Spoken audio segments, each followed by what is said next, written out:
Ja ne znam kako da počnem ovaj video, niti znam kako da vas uvedem uopšte u ovu priču. Čuću da priču o tome kako sam jednom skočila u fontanu, završila u novinama, dobila pretnje smrću i ostala zapamćena kao devojka koja je skočila u fontanu.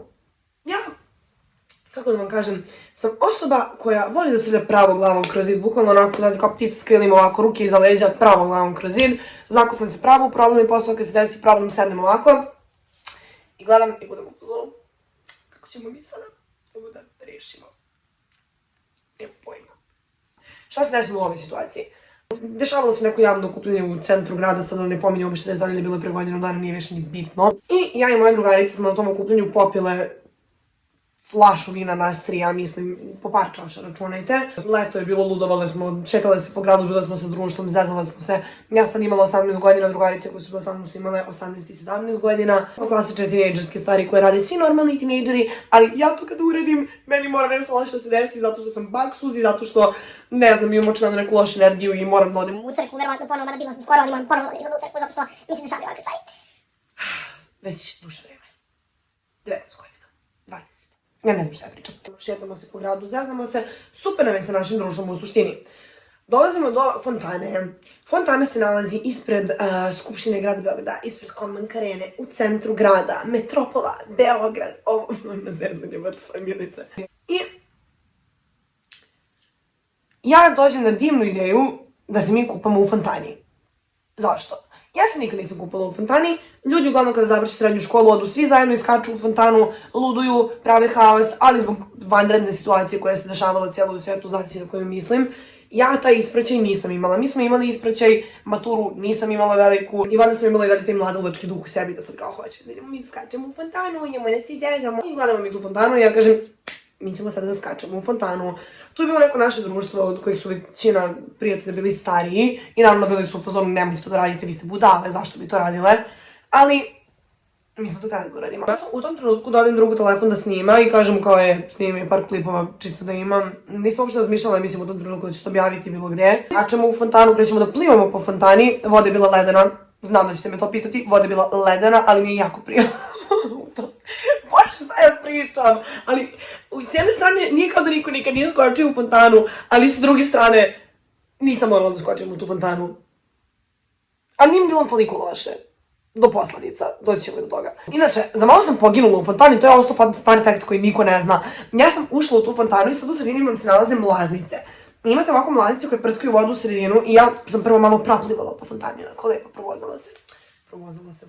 Odlučila da ja uđem u taj centar fontane. Ono što ja nisam znala je da taj deo uopšte nije ravan, već da ima kockice i neki tetris napravljen dole na podu.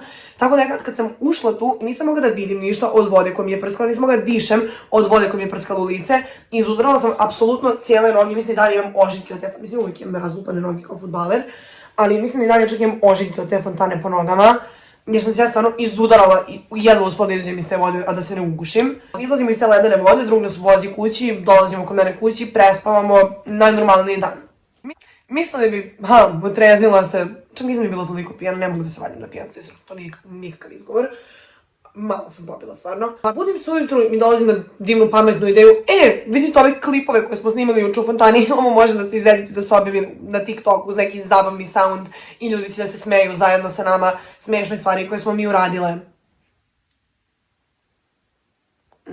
Nije bilo tako. Ja objavljujem video na TikTok i u, ne znam, nekom rekordnom broju, tipa da li je prošlo 10-20 minuta, 100.000 pregleda, ne znam ja koliko pregleda je bilo na kraju na videu. Ljudi su krenuli da komentarišu kako je to, jer verovatno na TikTok videu to izgleda mnogo dramatičnije nego što jeste, iz razloga što u 15 sekundi otkud oni mogu da znaju da smo mi samo ušli u fontanu, izašli iz fontane i ništa drugo nismo uradile. I lako se stvari, jel ti izlači iz konteksta, što su kraći, što je manje stvari rečeno. Ljudi kreću da komentarišu, a uradile ste ovo loše, uradile ste ovo loše, kreću da nam pišu jako ružne stvari. Ja u tom trenutku naravno brišem taj video, jer shvatam svoju grešku, jel te da čak i kad uradimo neku glupost ne moraju baš svi to da znaju i ne mora cijel internet da bude uključen u naš privatni život i u naše skakanje u fontanu u 4 ujutru. Ali, problem nastaje u trenutku kada je neko taj video downloadovao, objavio ga na Facebook i portali su krali da ga uzimaju i pišu članke, ubacio vam screenshotove na početku ovog videa ili negde ovdje, nemam pojem kako sedi to YouTube klip, ovo mi je prvi video koji snimam, tako da čisto da ispadne, dajte mi šansu, nisam loša, stvarno, potrudit ću se, daću se. Više da objavljuju taj video po svim mogućim portalima, po svim mogućim Facebook stranicama, meme page-evima, ne znam ja sama gde. Skandalozna za scenu u centru Beograda. Scena u centru Beograda, WTF. Ljudi kreću logično da mi šalju screenshotove, ja ne znam šta se dešava. Pritom, u tom trenutku logično razmišljam, imam roditelje koji će to da vide i da budu upozorni, ti si dete, idiot, nećeš više nikad izaći iz kuće, sedi kući i ne idi nigde. WTF. Ja u tom trenutku sedim, ruke mi se tresu ovako, ne znam šta da radim, ne želim da taj video igde kruži, logično obrisala sam ga sama sa svog profila u roku od, šta sam rekla, maksimum sat vremena. Ne mogu nikako da nađem izvor tog videa, odnosno kako je taj video završio svuda. U tom trenutku, hvala Bogu, drugarica mi se našla koja je bila tu sa mnom, koja je sa mnom bila i u videu. I zajedno smo slale mailove svim tim mogućim portalima, svim mogućim redakcijama, svima koji je objavio sve to. Imali smo jednu olakšavajuću okolnost, to je da je maloletna osoba bila u videu i da smo lako mogli zbog toga da uklonimo sa portala. Imam lošu sreću! Baksuz! Ako neko zna kako se leči baksuzluk, kako se to vidi zove, nek mi napiše, molim vas. Ja na jednom od portala pronađem izvor videa, odnosno gde je video pronađen. Video je bio pronađen na Facebook stranici nekog čoveka koji je to objavio, koji uopšte nije objavio u nekom lošem kontekstu, bukvalno je bio upozoran, vidite ove debile šta rade. Dolazim u kontakt s tim čovekom koji je to objavio na Facebook, koji ima ćerku mojih godina i uspem da uspostavim normalan kontakt sa njim, bukvalno ako ikad ovaj video dođe do njega, pozdrav. Udarila sam ruku. Ako ikad ovaj video dođe do njega, pozdrav za tebe, najjači si. On mi u tom trenutku pomogao, obrisao je taj video sa svog profila i samim tim što je on obrisao svoj video sa Facebooka, link tog videa iz većine portala se obrisao. Neki portali su skinuli, na nekim portalima i dalje stoji. Ne mogu vam vjerojatno iskopati sve screenshotove, mogu mi iskopati mailove koje sam stala, bukvalno ubacit ću evo ovde ako budem sada to da uradim. Tu nastupa i druge stvari. To što je nešto obrisano sa interneta apsolutno ne znači da se nije desilo. Meni kreće stižu u DM, komentarima, mailovima, svaki mogući vid komunikacije, bukvalno do poruka na Facebooku, koji su nam pretili ne znam ja kakvim stvarima i to su, razumete, ja ne bih prihvatila nikad ozbiljno pretnju ko mi neko šalje online, dok to nije masa starijih ljudi. Pritom imajte na umu da sam ja tek počela da snimam za TikTok i nisam imala pojma kako internet funkcioniše.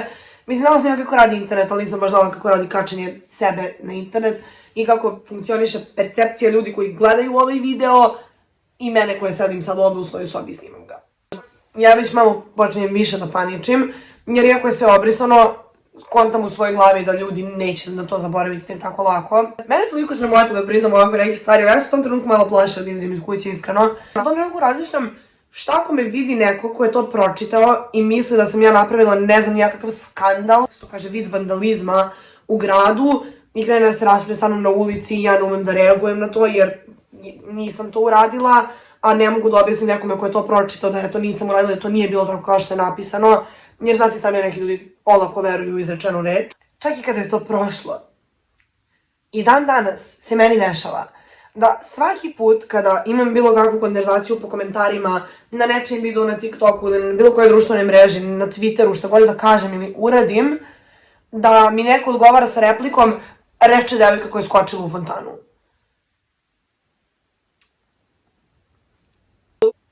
Ne znam ni kako bi završila ovu priču, zato što ovo traje i dan danas mene ljudi konstantno pitaju za taj čuveni video i svaki put me neko upozna u fazonu, a ti si ona što je skočila u fontanu i ja sam kao, ja sam ta, ono što se pare svačem, bogata. To sam ja i onda moram da im ispričam cijelu ovu priču koju sam ja sad odmah ispričala i onda oni budu u fazonu, aha, pa dobro, ali kao ljudi su skakali u fontanu i pre tebe i posle tebe i skakaće i ja im kažem da. To je sve što ja im kažem. Sam toliki baksuz ili sam toliki baksuz jer drugu repliku nemam.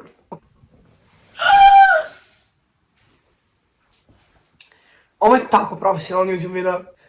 Samo stala da mi ispričam ovu priču i pouka koju možete da izvučete iz ovoga, zato što znate da ja moram da izvučem pouke iz svojih story time-ova, jeste da razmislite ne jednom, ne 2 puta, ne 3 puta, nego 5 puta pre nego što nešto objavite na internet i da budete vrlo svesni da ljudi mogu da vide nešto što ste vi uradili u cilju toga da bude smiješno i zabavno i da se neko nasmeje i vama i sa vama, jer ja sam prva osoba koja voli sebi da se smeje I kada napravim neku glupost, uvijek volim da se okrenem i sebe budem u fazonu kako sam ja budala bila i šta sam ja uradila. Neki ljudi to očigledno ne vide tako, nažalost, i sve će uvijek funkcionisati tako i toga moramo biti svesni. Lajkujte ovaj video, komentarišite ga, subscribe-ujte se na moj YouTube kanal, pričat ću vam još luđih priča, ova čak i nije nešto toliko luda, ali je bilo nešto što je bilo bitno da se ispriča i što je bilo neko moje predstavljanje internetu iz razloga što... Ćao, ja sam Milica, ti si ono što je skočila u fontanu.